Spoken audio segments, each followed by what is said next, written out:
Nagdesisyon na ang girl na 'to na ibenta ng iPhone 14 Pro Max na bigay ni Dave para maging iPhone 16 Pro Max na. Paano ba naman? Yung mga kaklase ko, halos naka-iPhone 16 Pro Max tapos ako lang yung naka-iPhone 14 Pro Max. Hindi ka ba pinagalitan nung nakarang absent ka? Hindi man po, wala man daw pong ginawa. Hindi man po. Tapos Hindi, talaga ulit na ako. pag absent talaga, ang baba na talaga, walang ginawa eh, no? Wala man. Kahit pa walang ginawa, attendance pa din naman, andun. Kaya nga eh. Puro chocolate na Hindi ka pa nagpapalit. May tinitignan lang po. Hindi, tingnan mo. Hindi mo Kuya, picture na may alam ka bang bumibili na iPhone 14 Pro Max? Wala. Bakit? May binibenta classmate mo? Hindi. Post na sa online. May benta. Alin? Yan! Mabibenta yung baliw ka. Tarantado ka, galing kay Dave yan, nakabibigay lang sa'yo ah. Kasi yung mga kaklase ko, naka-iPhone 16 Pro Max. Kahit na! Minsan talaga makikita mo talaga sa tao na magkadugo sila eh, no? Kahit yung alam mong hindi siya nagsasalita.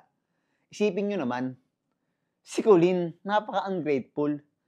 Binigyan na nga siya ni Dave ng iPhone 14 Pro Max, wala pang 1 linggo, ibebenta niya na.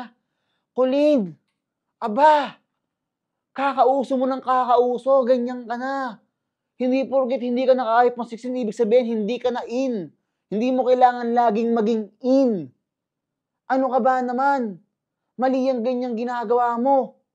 Isipin nyo, si Dave pinaghihirapan niya to, nag-e-edit siya, nagpo-post siya sa page para sa 100,000. Binilang ka niya ng iPhone kahit hindi ka nahingi kasi gusto ka niya mapasaya, tapos ibebenta mo? Anong klase ka? Ano niya ka? Ba't mo ibenta yan? Galing kay Dave yan. Uy, Ang bongga mo, sumasabay ka sa uso, no?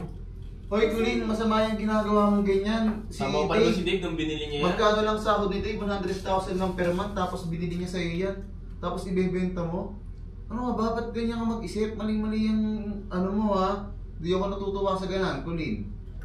Ikaw, pinapabayaan ka namin sa ginagawa mo dito, pero parang sumusobra ka na. Kahit imbis, di ba nung una gusto ba lang iPhone 11, tapos naka-iPhone 14 Pro Max ka? Ba't ngayon naisip mong ibenta yan? Sipin mo, nadidig lang ni Dave yun, gusto ko ng iPhone Hindi. 11. 14 ang binigay. Oo. Tapos ngayon, bebenta mo. Bakit? Anong ano mo? Eh kung naka-iPhone 16 yung mga classmate mo, ano naman? Ako lang kasi naka-iPhone 4. Kahit naka-iPhone 14 ka lang, or kahit na anong iPhone yan, maging masaya ka dapat kapag kung anong meron ka. Ang importante may iOS. May iCloud. Yes! Grabe ka, Colleen. Ibebenta mo yung iPhone 14 na binigay sa'yo ni Dave. Eh, wala pang ang 1 week yan. Dapat di mo ginagawa yan. Masama yan. Pero kung gagawin mo man yan, magkano? Pwede 5 gigs. Ako na lang kukuha. Grateful naman ako kaya lang. Sobrang nakaka-appreciate ko kaya lang. Oh. Yung mga kaklase ko nga kasi. Makakaramdam ka ng inggit. Kaso lang, syempre, masasad pa rin si Dave. Alam mo, wag kang sa mga classmate mo, kasi ikaw kasi, pinipilit mo kasi makipagsabayan sa kanila eh. Although kaya naman makipagsabayan, pero ang problema kasi dyan, i-appreciate mo kung anong meron ka. Sipin mo, nung una, naka-iPhone XR ka lang, masaya ka na. Tapos ngayon, na naka-iPhone 14 Pro Max ka, gusto mo naman ng iPhone 16. Alam mo, ang tao kasi, hindi yan ako kontento eh. As long as merong nalabas, eh ang mga tao, yun eh, patuloy na maghahangad na maghahangad. Ano na naman yan? Kaaga-aga. Ito, Napagalitan mo na naman. Hindi, yung pinsan mo. Oh. Gusto Sasabihan ka ibenta lang. yung iPhone na bigay ni Dave. Bibili ng iPhone 16. Bakit bebenta? Kakabigay lang, wala pang 4 na araw yata yan. Ano naman? Ba't binibenta? Yung mga kaklase ko kasi naka-iPhone 16 Pro Max. Ako lang yung 14. Kakabigay sa sa'yo, bebenta mo na. Grabe ka naman. Colleen, dapat hindi ka ganyan. Sobrang ungrateful mo.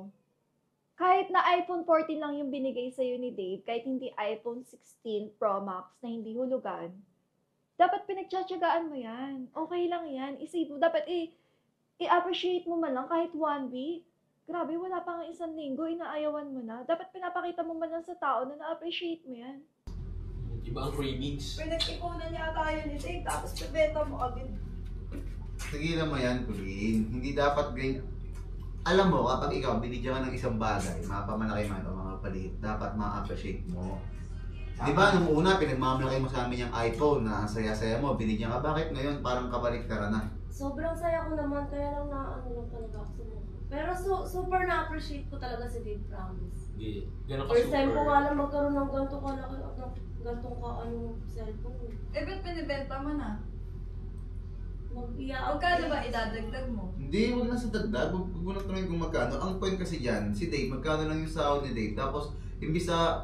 Si Dave nga nakaya pag 11 lang. Imbis na Kaya ko nga, no? Imbis na sarili niya bilhin niya ng iPhone, ikaw bilhin niya ng iPhone, nangya ka, tapos ibebenta mo. Hindi yung tungkol sa... Kasi hindi ginawa iPhone 16 yung So, bill. apat. Nangya ka naman. Tangina naman kayong dalawa. Tinatanong ko lang kung Meron pa naman kami sa online nun. Maliit lang. Pinapasakit mo yung Eh, malay mo, konti lang dadagdag. Hindi konti, Malaki. malaki. Ang iPhone 16, ang 1 TB ay nasa 120,000. 1 TB rin yan. 1 TB rin. Hindi. Yang 500 lang yata yan. cellphone ba ng TV yan? Pilin. 1 TB yan. O 1 TB. O. Eh di, So, pwede ka na bumili ng TV. ang Isang TV lang nun, malaki. Pauline, hindi ako nagiging masaya sa ginagawa mo. Pati ikaw asawa, imbis na iyan mo si Colin. Puta, isipin nyo naman ano ni Dave na naka-iPhone 11, binigyan ka ng iPhone 14, tapos imbis na naman maging masaya, sobrang At iPhone saka ikaw dito. 16. Bakit? Siyempre ikaw, di gusto mo iPhone 16. Serious ako nag-iPhone 14, nakapalit ko lang ngayon. Alam mo yan? Ayaw nga dapat magpalit eh, kaso lang nasa Canada tayo nun eh, tapos sobrang hype ng iPhone, ano eh. Alam mo kung hindi lang- Yun eh, yun eh. Kung hindi lang ito binigay ni Pabili. ate, palit kami. 15 pa to kahit pa paano. Gusto mo, swap tayo. 13. Sad girl siya. Bayaran mo na, hindi naman Ayoko kayo niyan. ang liit-liit. Ang meron to! Ay, nilipat Uy, malaki! O, ang kapal mo binigay natin to dito. Ay, Uy, malaking kanya. hindi. Kasi Diyan. sabi ko lang, ayaw ko ng maliit. Eh, ba't naka-uniform? Ikaw ilang galing school, di pa nagpahit. Mag-bis ka nga muna doon, di yung kung ano pinaproblema. Ikaw, mag-review ka. Akim yan. Sabi ni Be, ganda lang, okay na. O ibe, tanga na, isa ka pa, ano? Walang iya kayo, mga tuition ito, sabihin mo, ganda lang. Maganda lang. Mali yung desisyon niya. Putang ina naman kayo. Mali yung ano. Bad Baka influence. mapapabayaan yung ganda mo. Bayaan mo na yung Inis- mga inis- Ayun, ay, iba na, iba na. Mali pagkakaintindi niya sa ganda lang. Bakit? Anong meaning mo ng ganda lang? Ano? Eh, baka may kapagkakasya kanya, ngopya na lang siya. Ano? Ulit, tigilan mo yung pagbebenta niya na. Gago ako kayo ba nagsasagot ng ano ko, exam paper eh. Eh, tangina ko nga dati, dami ka Seryoso? sa akin.